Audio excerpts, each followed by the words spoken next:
What it do is your boy Max Don, aka Akhenaten, aka Tutankhamun, aka Tahuti Son, which means I shine through the wisdom. And welcome to the first episode of the Church of Black Power. This episode is going to be entitled What I See. And it could be broken down in many different elements. However, I wanted to do this episode to talk more about what I see, whether what I see or I being I, because one is one is two, two is one. I just wanted to discuss some of the things that needs to be said, okay? So the Church of Black Power, we hold nothing back here. We're going to talk about all the things that, affect the black community as a whole. You dig me? We're going to talk about solutions. We're going to talk about different elements of spirituality, economics. We're doing all this. We're not just going to sit here and give you peace here, peace there. You're left into the darkness. No, we're going to talk about certain elements. We're going to break those elements down so that we have a full understanding of every situation that's going on, whether it's policy or allegorical message, spirituality or just political, okay?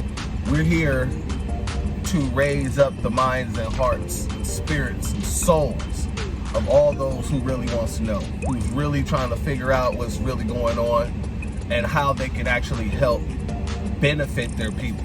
You dig what I'm saying? So I'm gonna start off with just the co-opness of what I've been seeing as of late.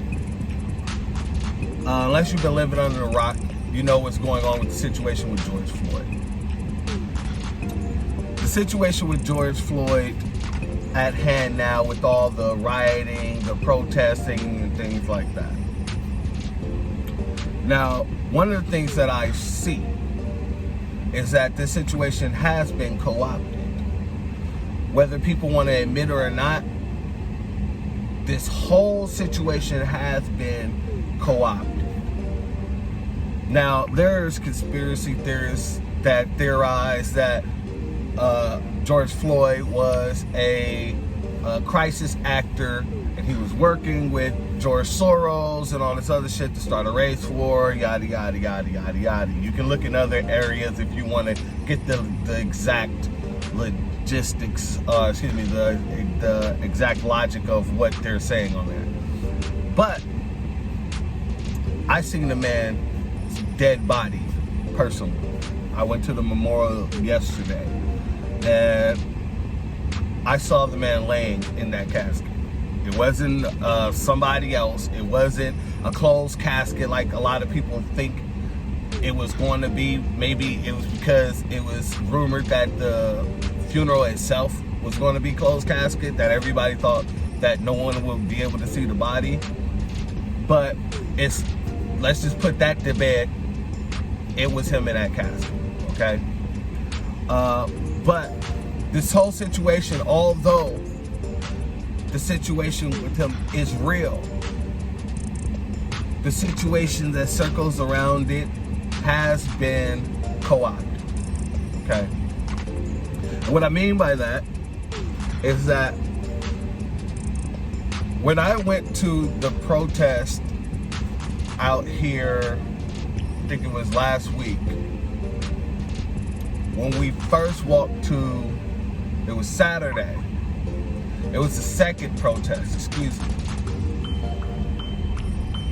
When I went out there and we marched to the courthouse,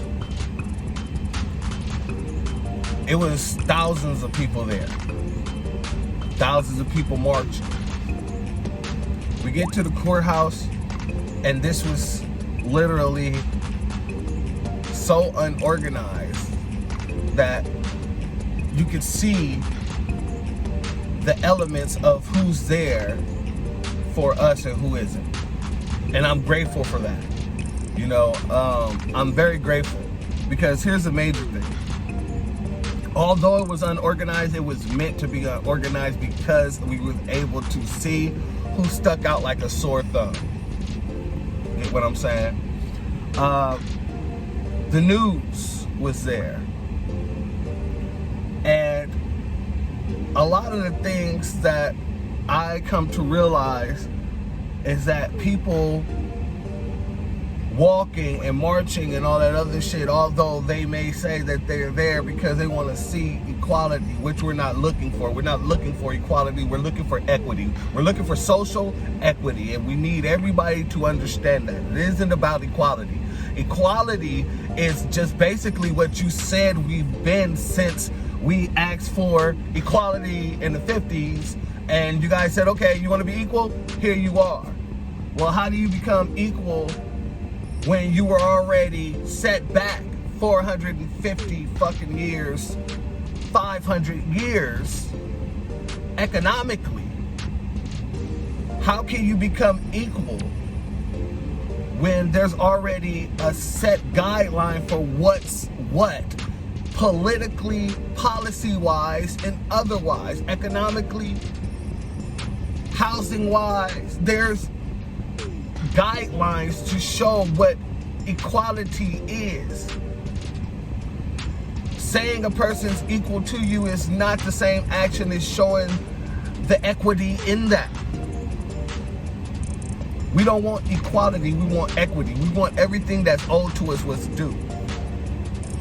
But people were out there saying they were marching for equality, but really was out there for photo ops. There was this one street that the police blocked off while we was marching past. And this white girl sits down with this sign in front of them with her legs open. And her friend is taking a picture. She said, did you get it? Did you get it? And she gets up and she walks off. You know, this is the situation at hand with all of the situation of right now. It is a co-op for photo op. So you see the police now marching with all the protesters and all this other stuff, taking the knee and all this other bullshit, which they did with us on that Saturday that I marched. You know, the chief of police was marching with us.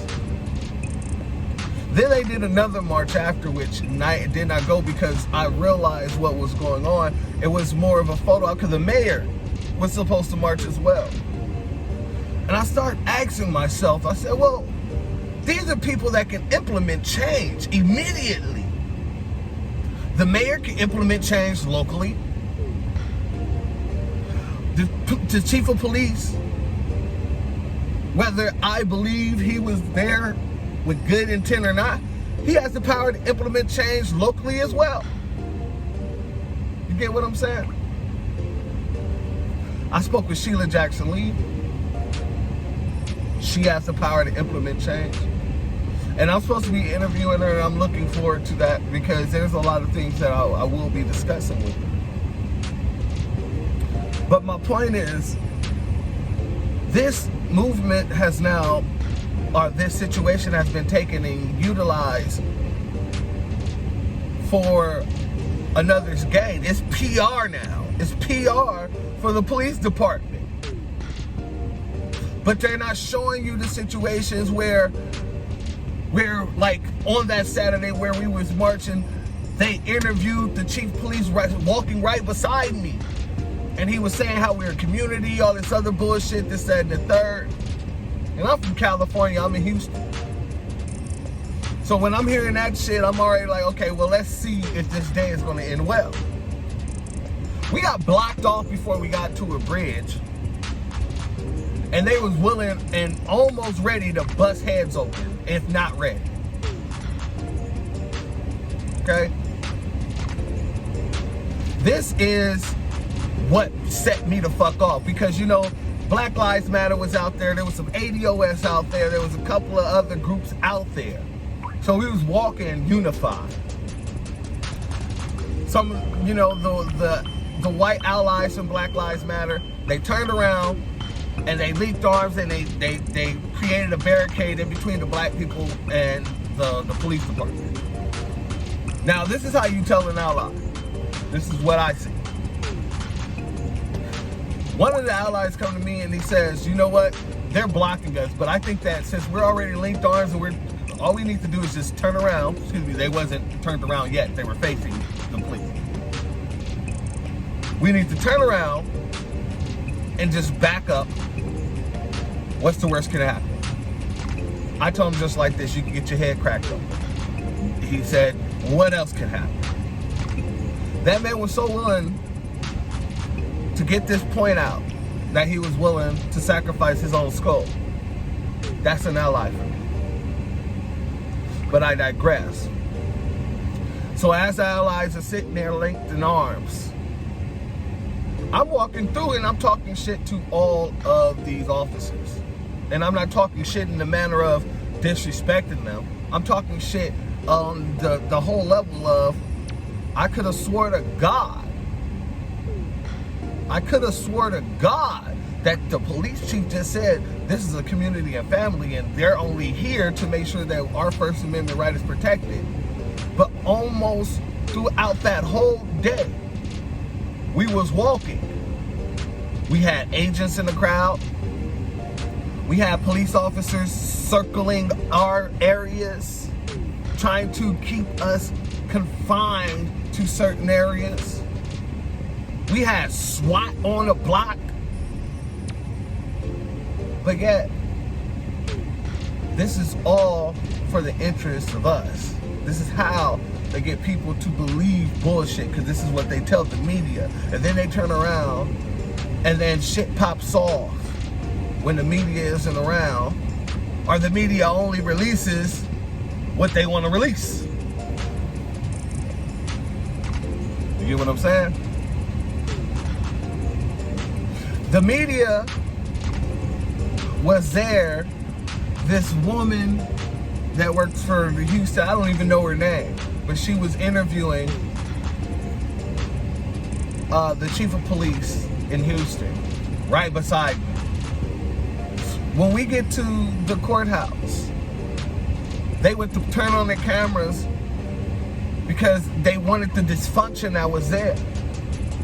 But once I start yelling out and telling everybody, if you want to implement change, we fuck up the money. Because right now, anybody who's trying to get out there and catch fade with these officers while there's children out there, you are negligent and you're putting those children back into the system that we're fighting against. Leave them kids at home. We need to fuck up the money and continue to fuck up the money, because that implements the change. Now the looting, the rioting, and all that other shit, that's fine and dandy, but at the end of the day, you need to hit it where it hurts, which is the pockets. Because we are their economic grab. We're their money builder. The black community is. Soon as I'm talking all this, it's like this. Those cameras got shut off. So when I seen this lady at the memorial yesterday and she was looking for sound bites, she seen me, I nodded to her like, oh, bitch, you need a sound bite? I got one ready for you. She turned right around and found someone else to talk to because she already knew where my mindset was. This situation has been co-opted and they're only doing PR. They want you to believe that they care when they don't. Because as soon as something comes up where the allies are taken care of, we won't remember this situation. But we will remember this situation. I mean, we could go back to Flint, where people in Flint, Michigan, till this day is still without clean water. They just needed, what, a few billion to get clean water in Flint? But what ended up happening? Your own President Obama, who black people love to be so freaking mesmerized over, but that's another episode, which is actually the next episode. The infatuation for Obama. People are so uneducated and so infatuated by a black man president that they protect it with all means. But a coon is a coon, and if they're going to kill us, they're going to kill us using us before they use their own, because they're going to use their own and be outwitted. They can use our own and be in secret. Let me get back to this. Like I said, there was a lot. There was agents in the crowd. Another way that it's been co-opted. People out there, are you registered to vote? Are you registered to vote? Now, here's the thing. Do I believe in voting? Lower levels, yeah. Yes, I do. I believe that you take all of those voting abilities that you have and you vote anyone out of your local levels that you need to do. Get that mayor out of there if he ain't doing his goddamn job. Get that governor out of there if he ain't doing his goddamn job. Get that sheriff out of there if he ain't doing his goddamn job. I believe in that. I know in that. But what I don't know, I don't have the knowledge to believe in a system that has, one, the Electoral College, who filters the votes, who really votes for the president. I don't have the ability to vote blue no matter who, even though some of the worst policies has been given to us by Democrats. I don't have the ability to vote for red because I'm not stupid. How do you vote conservative when black people don't have nothing? They took everything that we never built. So what are you trying to conserve? Nothing. You're trying to conserve what the white folk have for themselves, what the Caucasians, have for themselves. So you're a coon in any sense, Kansas Owens. You're a coon in any sense. Let me get back to this because, like I said, there'll be a lot of episodes of the Church of Black Power. We're here to really get down. We're really here to talk about this shit. And really here to affect some fucking change. Strictly fucking boss vibes. You get what I'm saying? Because Black Wall Street ain't the only thing we done built up in this motherfucker. And we need to stop acting as it is. There's more than one time of greatness when it comes to black economics. That's just the one that they tell you about. Dig what I'm saying? Moving along because I'm trying to keep this under 30 minutes. You dig me? It's all been about agenda. What's the agenda for these people that's out here? Someone told me, remember to vote. I said, for what? He said, well, I don't know. I can't tell you what to vote for. All I can tell you is remember to vote. Get what I'm saying? First and foremost, Democrats are Republicans. It is a new day and a new age. No longer will you get the black vote because you guilt trip us into having our vote. Voting is an exchange, has always been an exchange, and that's why our interest is so important, that we put people in office that support our interests and not corporate interest. When the Supreme Court passed the law stating that corporations are looked at as human interest, we should have lost it then. But we didn't. When we had all these people talking about reparations. And they threw up HR 40 without a clear understanding of what it really implements to the people. When it really doesn't implement anything. It implements a study. And even then, there is no guarantee that there would be anything released to the people that's the most need, who has the most need in the country, who built the country itself, when everyone else, including hate it or love it African people, including any other immigrant that comes to this country, has laws to protect their right to the pursuit of happiness and prosperity in this country. Those same laws, in the words of Martin Luther King after he became knowledgeable about the situations, those same laws excluded the people in which built the country, that built the economic wealth for the greatest country on the planet. Don't worry, we're going to talk about it today.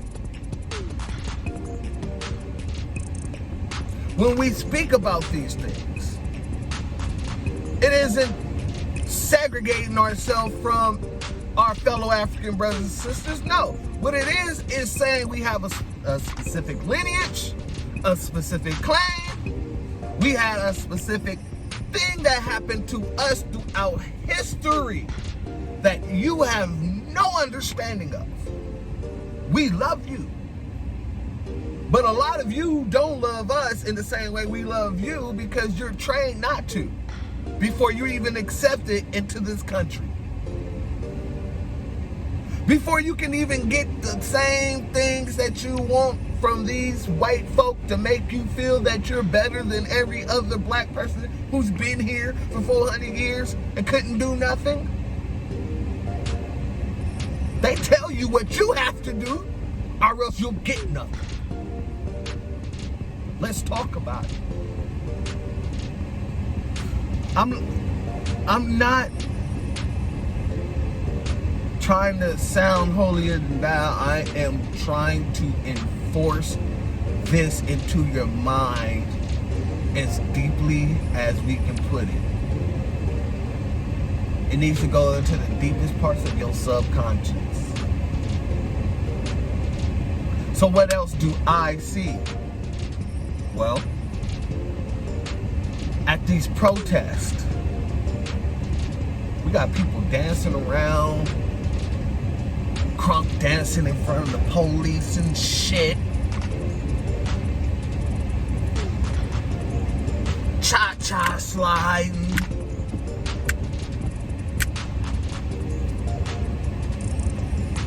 In the words of my boy Huey from Boondock, cut all the goddamn dancing out and act like you got some motherfucking sense. I'm sick of this shit, man. That's why they can't take us fucking serious. Because when we are on the fucking front line, we gotta do something to show that we ain't serious enough to motherfucking be serious enough to get shit done for us. We gotta devalue what's going on in that moment by saying, oh, I'm dancing for peace. Oh, I can't do nothing to you, so I'm a crunk dance in front of you. What kind of goddamn sense does that make? My people need to be trained. We need to organize. Everybody want to be MLK, but MLK said you need to organize. We got people out in these goddamn rallies where we have children who don't have the mental capacity to control their emotions, so they're screaming about running up on the cops while there's children in the crowd in which you're supposed to be protecting. Oh yeah, I'm gonna talk about it. And I'm gonna talk about it today. Because what you do is you put those children in danger are being put into a system where they get treated a lot worse than what's going on now. Let's talk. Let's converse. Because people act like they ain't got the damn sense to think. And a lot of it is what we see on TV. A lot of it is what we hear in our music. Because if you don't have the emotional intelligence to decipher what's real and what isn't, you mimic what you see and hear.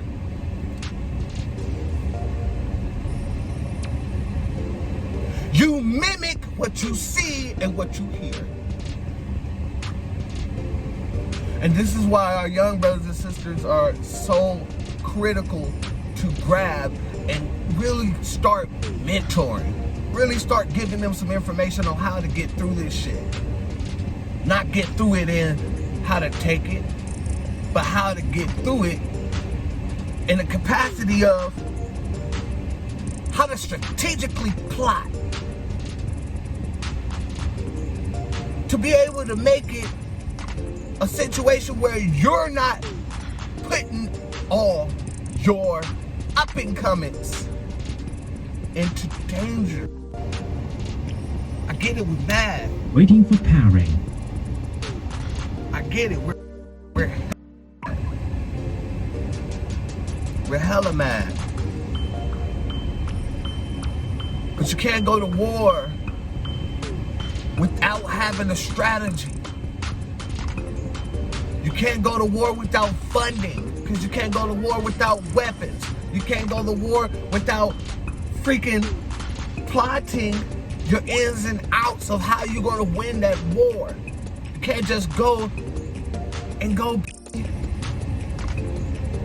free with it at war. Zeus said it best. Make your enemy think you're near when you're far. And make your enemy think you're far when you're near. You don't go out and just go free fall against the enemy that's been plotting against you for hundreds of fucking years, if not thousands.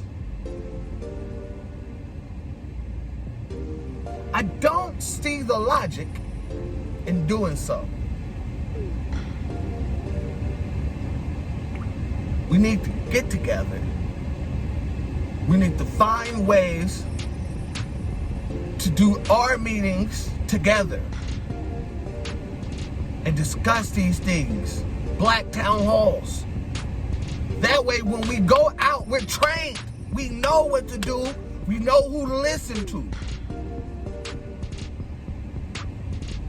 We're not doing anybody any favors by going out there and being upset because someone's telling you that you shouldn't be speaking in the manner in which you're speaking. Because if you're being interviewed, you're now a voice for your people, and they look at you to see what you're going to say. Because you're standing for your people at that moment that the microphone is put in your face. So when you say dumb shit,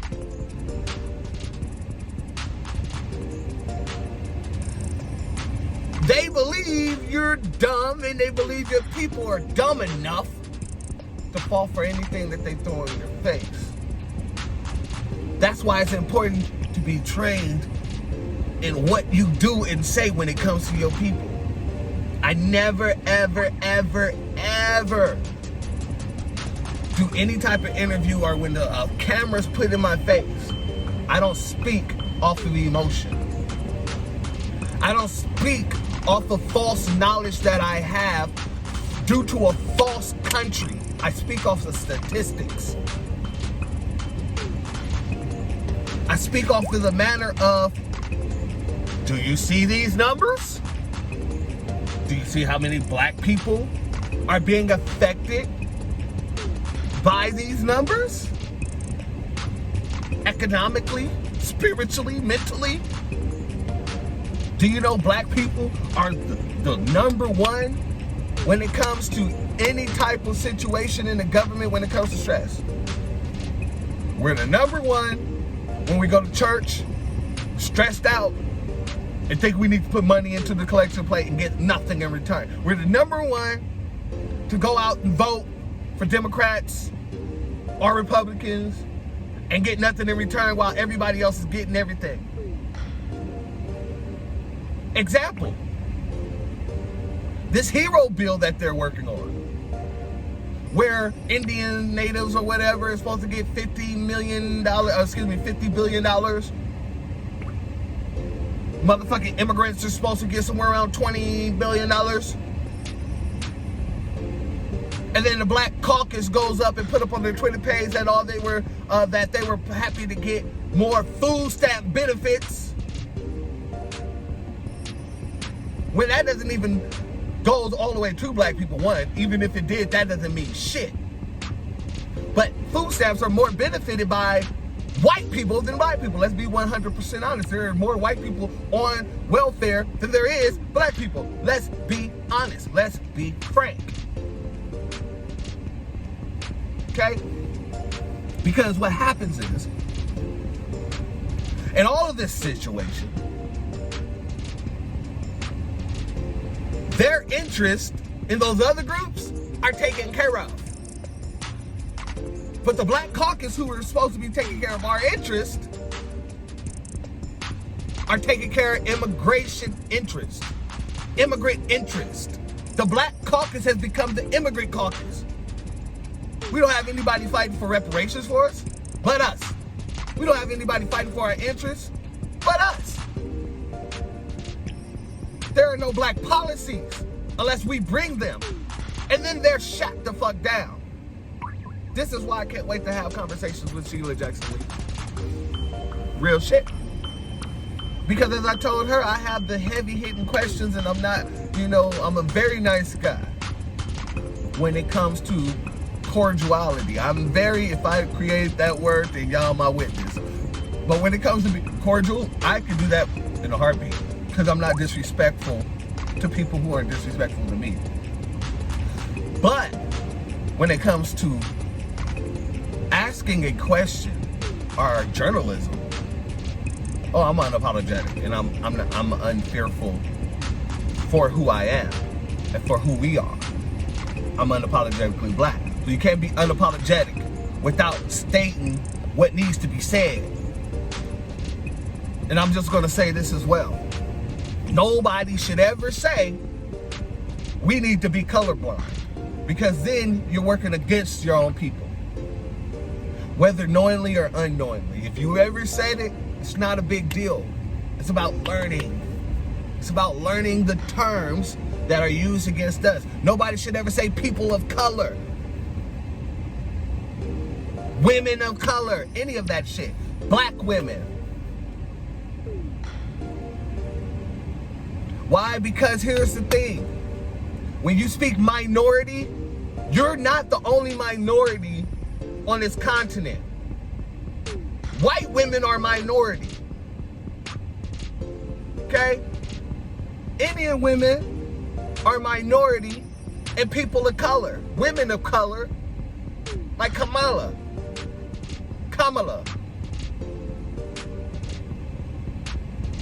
People of color is a broad term that is thrown in there politically in order to stop the benefits from going to black men, women, and children in which those benefits are meant for.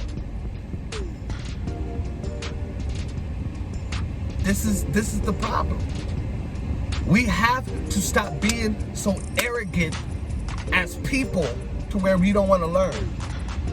We don't want no one to tell us how to protest. We don't want anybody to tell us how to boycott or what to do to stick together, but yet you won't change. How can you implement change when you can't even change your own heart and mind to do what's necessary as a unit? It's not all about you. When you get into this fight, it's not about you. It's no longer about you. It's about your children. It's about your children's children. It's about the children's children's children. It's not about you.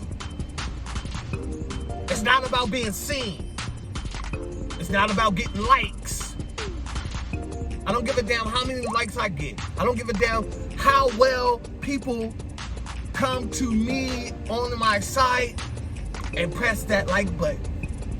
How many times they do it a day doesn't matter to me.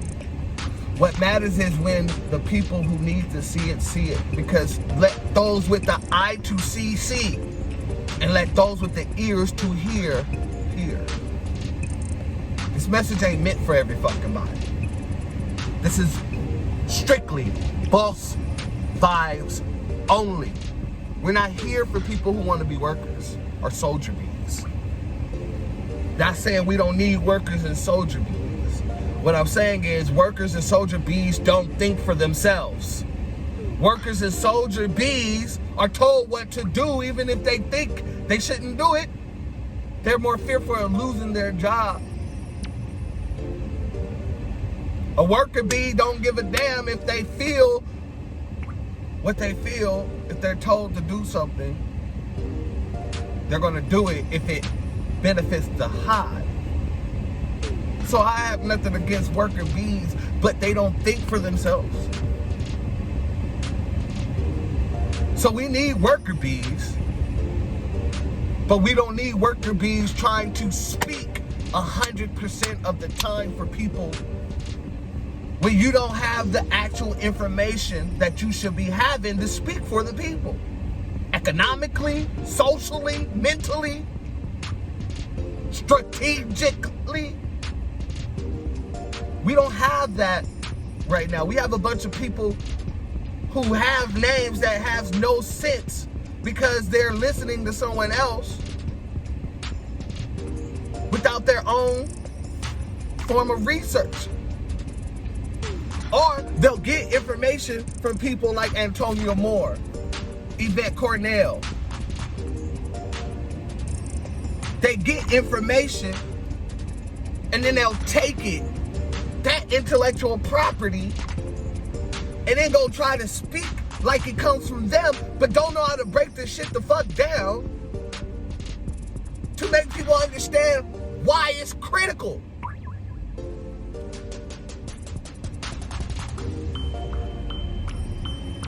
Dr. Boyce Watkins, I had love for the man. But the man is not for our people. The nigga done stole my idea, and I got with him to come and try to work with him. And whether or not he deliberately did so, it was done. Now, should I say fuck it? No. It is what it is. I'm still doing what I'm doing. He's doing what he's doing. But at the end of the day, I'm not going to listen to this man because I know this man doesn't have best interest and heart for our people. It's all about money right now. Anybody who's trying to sell you something in this time where black folk is going through the worst shit ever economically, and we have an opportunity to get anything we need, and no one is speaking towards that effect, but they're trying to sell you something, they're trying to get you to vote, they're trying to do all that shit, cut their ass the fuck off. Leave them alone. Leave them alone. Because they're not for our people, they're not for us. And I might not be the person that you want to hear, but the one thing that anybody know about me is I'm the person that always speaks this same shit, no matter who I'm with, no matter who I'm around, white, black, Hispanic, Asian, Mexican, Puerto Rican, no matter who it is, I speak in the same demeanor. I speak about the same things. I lost a lot of friends and I lose friends a lot. Don't care. People think that I'm too woke. And I think that you're too dumb. Because what is it to be too woke? To be too black? How do you become too black? That's a mindset of a person who's trying to stay in the guidelines of what's black and what's white. I don't give a damn about those guidelines. I'm on one side. I'm on one side, and I'm going to stay on one side. I don't need to make anybody else feel better, because for hundreds of years, they didn't need to make us feel better. Let's be real about this shit. Why am I going to sit here and give a fuck about being too black? I'm unapologetically black, baby. See this melanin? You see this poppiness? 34 fucking years old. Running around here, I shave this shit. I grow this shit out, I look old. I shave it, I look younger than a motherfucker. I love myself. I love my people, I love my melanin, and I love my skin. And I'll do anything for my people, I do anything for us. And I do anything to make sure that we know what we need to know in order for us to grow, in order for us to be a real unit. Because right now, even though we out there marching and saying we unified, it's not unity if you have no organization. It's not unity if we can't get half our people to say, if it's about to go down, y'all know what to do. And automatically,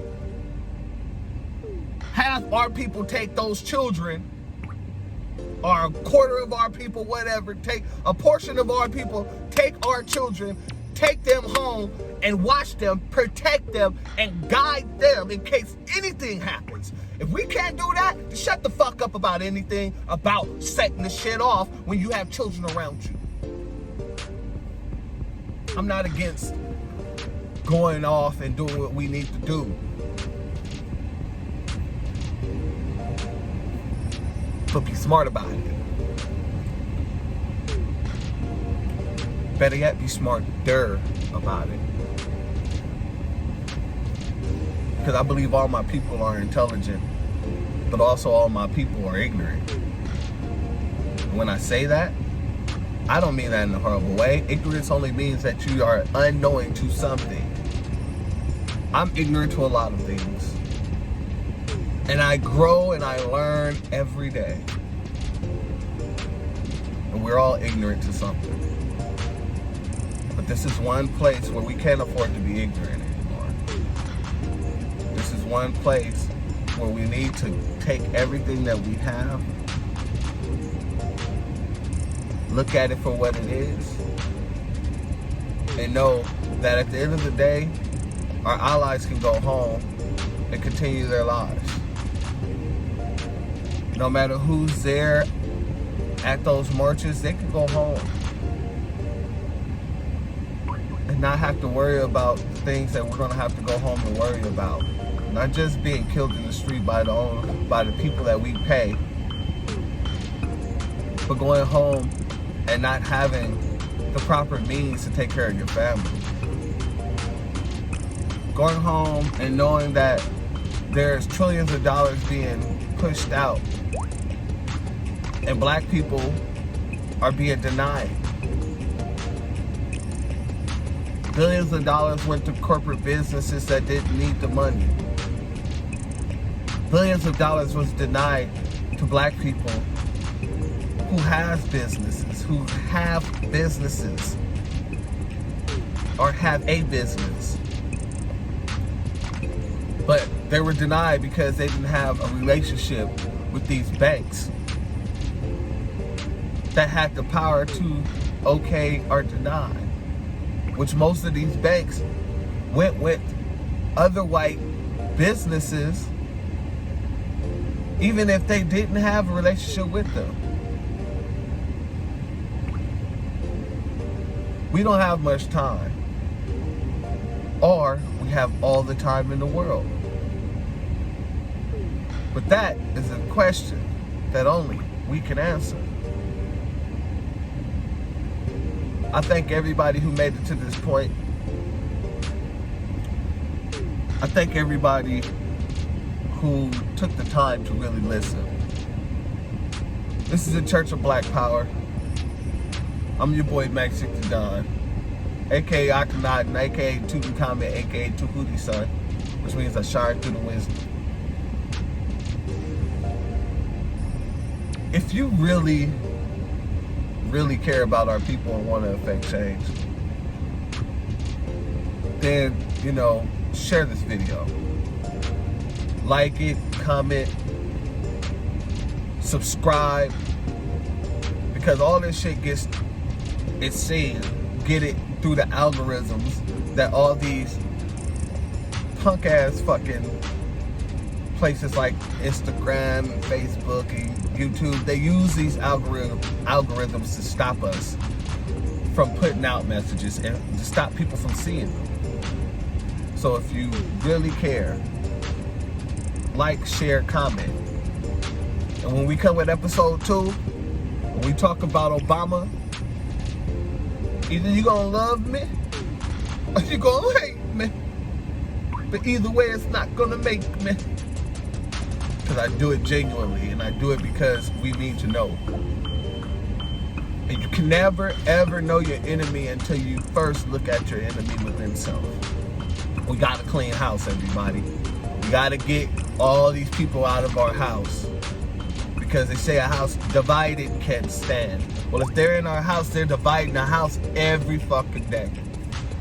We don't have to agree on all of our topics. We just need to agree that we have to be unified on this topic in order for us to have the freedom to not agree on all the other ones.